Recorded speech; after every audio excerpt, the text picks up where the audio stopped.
الشيطان الرجيم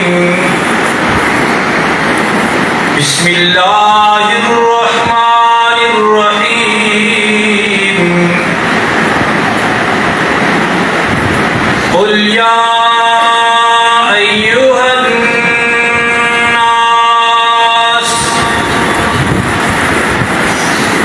إني رسول الله إليكم جميعا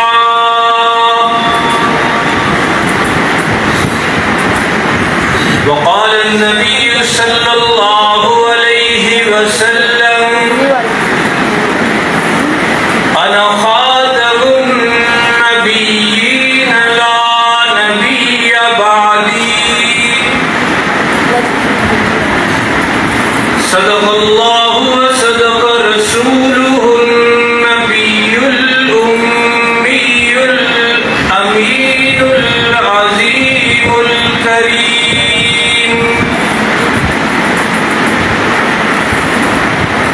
نبی آتے رہے، آخر میں نبیوں کے امام آئے، نبی آتے رہے، آخر میں نبیوں کے امام آئے، لے کر وہ خدا کا آخری پیغام آئے۔ ذی قدر ذی احترام علماء کرام اور حاضرین مجلس، میزبان مکرم حضرت مولانا محمد عبداللہ صاحب کے حکم پر یہاں حاضری کا موقع ملا ہے۔ عظیم دین 7 ستمبر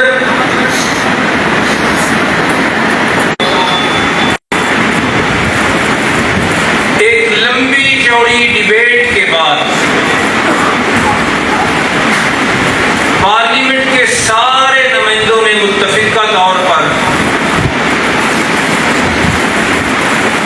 یہ ترمیم بنائی اور پیش کی کہ قادیانی مسلمان نہیں ہے۔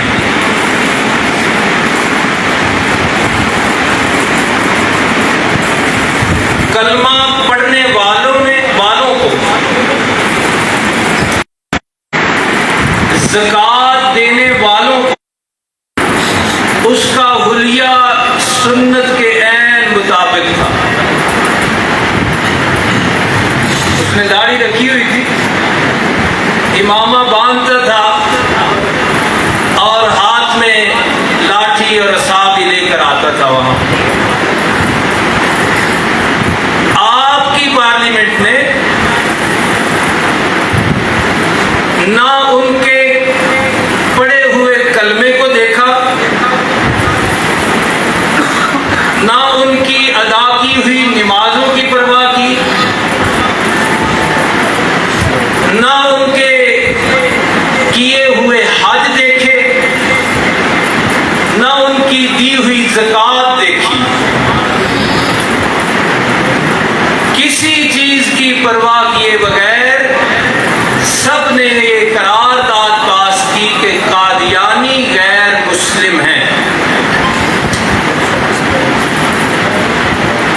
نمازیں نہیں دیکھی، حج نہیں دیکھا، زکوٰۃ نہیں دیکھی، ان کا حلیہ وہ بھی نہیں دیکھا۔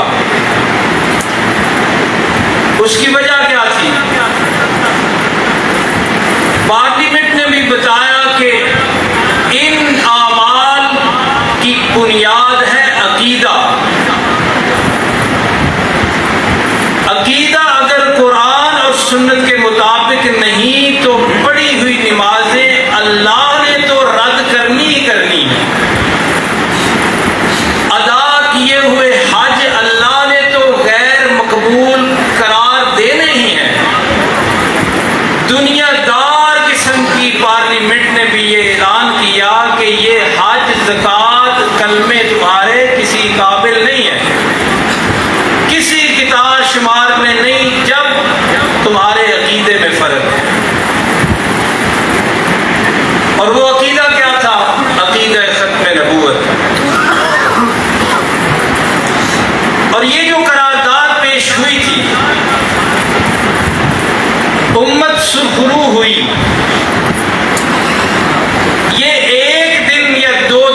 مرزا غلام احمد قادیانی مہدی اور مسیح کی باتیں کرنے لگا، اس کے 6 سال بعد اس کے عزائم پڑھ کر، اس کے عقیدوں کی باریکی سے جائزہ لے کر، اس کے ارادے چھان کر قادیانیوں کے کفر کا فتویٰ دیا فقیہ الہند حضرت مولانا رشید احمد گنگوہی رحمۃ اللہ علیہ۔ یہ 1974 کی ایک دن کی بات نہیں ہے، 15 دن کی ڈیبیٹ کی بات ہے۔ اس کے بعد باقی مکاتب فکر نے بھی ان کے عقائد، ان کے عزائم پڑھے اور ان کے کفر کا فتویٰ دیا۔ پاکستان بنا،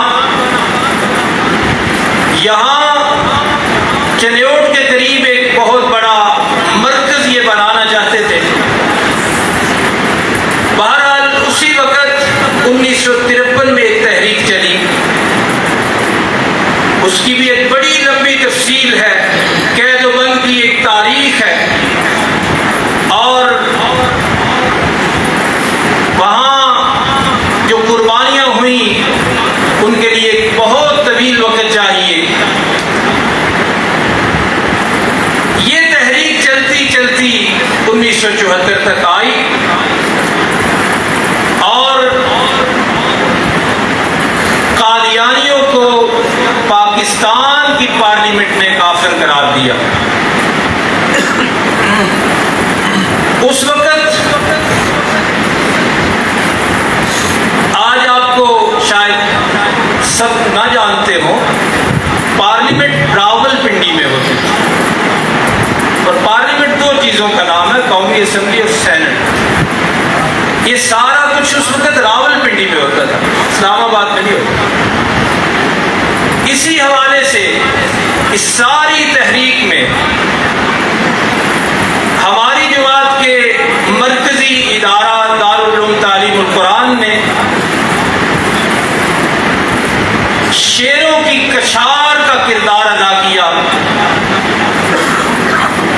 شیخ القرآن حضرت مولانا غلام اللہ خان نبر اللہ برکتہ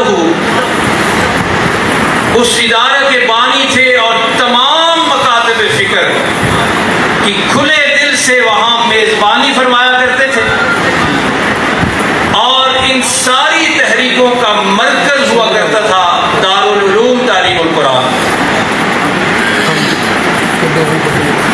تاریخ میں یوں بھی لکھا ہے کہ ذوالفقار علی بھٹو جب اس بات پہ آمادہ ہوا کہ یہ تحریک پیش کی جائے اور قانون بنایا جائے، تو اس کی سب سے پہلی خبر دارالعلوم تعلیم القرآن سے نشر ہوئی تھی۔ تو عرض یہ کر رہا تھا کہ نمازیں نہیں دیکھی گئی، روزے ان کے نہیں دیکھے گئے، ان کے حج، ان کے زکوٰۃ نہیں دیکھی گئی، تو اس کا مطلب ہے عقیدے کی اہمیت اتنی ہے۔ اور یہ تو وہ معاملہ ہے، اتنا حساس معاملہ ہے کہ رسول اللہ صلی اللہ علیہ وسلم کی ایک حیثیت اور ایک عہدے کا انکار تھا۔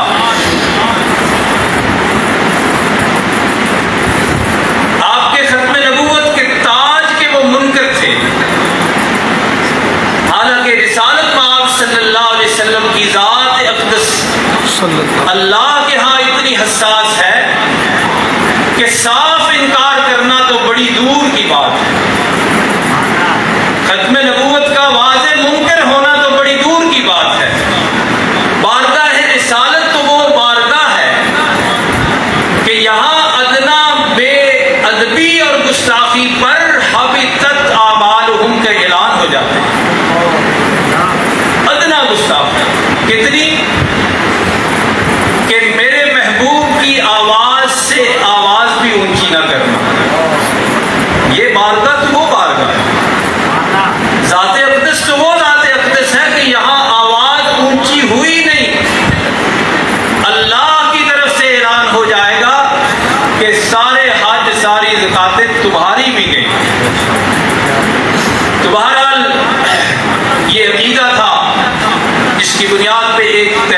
بہتری اور کامیابی سے ہمکنار ہوئی، اسی سلسلے میں یہ پروگرام ہے اور اسی سلسلے میں حافظ آباد کا پروگرام ہے۔